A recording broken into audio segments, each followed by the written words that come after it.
جمال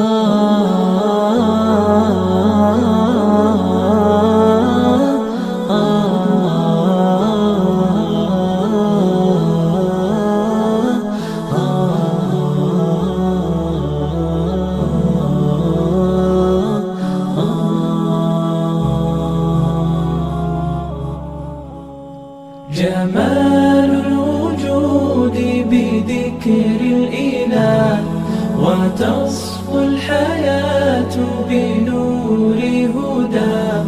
جمال الوجود بذكر الإله، وتصفو الحياة بنور هدى.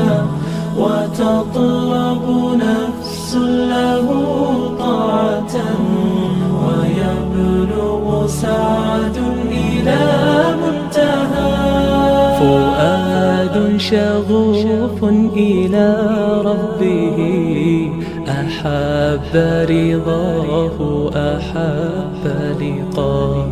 يظل يجيء إلى ربوة قرار، ويسمو وذا مرتاح.